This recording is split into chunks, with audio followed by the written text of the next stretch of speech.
रोज भात वरण खाऊन जर कंटाळा आलेला असेल तर अशा प्रकारे तुम्ही हे करून बघा, नक्कीच आवडेल. हॅलो, स्वागत आहे तुमचे दीपा रेसिपीज या यूट्यूब चॅनलमध्ये. सर्वांचे मनपूर्वक स्वागत. चला तर मग आता मी सकाळी भात वरण केलेला होता व आता झालेले आहे 3-4 वाजलेले आहेत. आणि मग आता काय करायचे आहे, थोडासा दुपारचा भात शिल्लक होता व साधे वरण होते. मग काय करायचे, वरण भात खाऊन तर कंटाळा आलेला होता. तर मग चला तर मग मी काय केले, त्या साधे वरण होते थोडेसे, त्यामध्ये थोडे पाणी घातले व गॅसवर एक कढई गरम करायला ठेवली. तुम्ही बघू शकता, वरण हे थोडंसं पाणी घालून थोडं पातळ करा.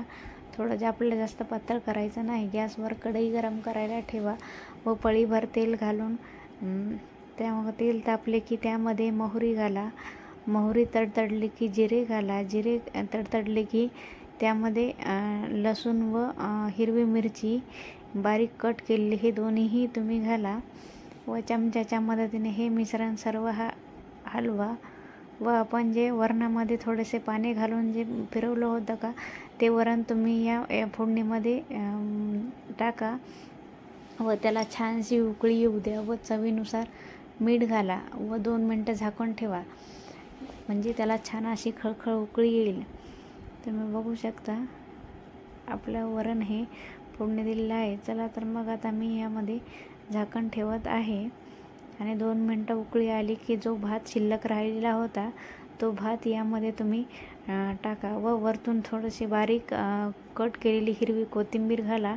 व आपला भात हे दुपारचा राहिलेला होता, शिल्लक होता, म्हणून मी आता हा थोडा भात मोकळा सुटसुटीत केलेला आहे व त्या फोडणी दिलेल्या वरणामध्ये हा भात टाकून 5 मिनिट हे सर्व शिजून घ्या. 5 मिनिट झाले की उकळी आली की मग तुम्ही हे खायला देऊ शकता. आणि आता 5 मिनिट झाकण ठेवा. मग तुम्ही बघू शकता आपली ही साधी सोपी झटपट एकदम दाल खिचडी तयार झालेली आहे. व वरतून थोडीशी हिरवी कोथिंबीर घाला व 1 चमचाभर साजूक तूप व वरतून लिंबू पिळा. एकदम खूप छान लागते. जसे आपण हॉटेलवर दाल खिचडी करतो का, तशीच झालेली आहे.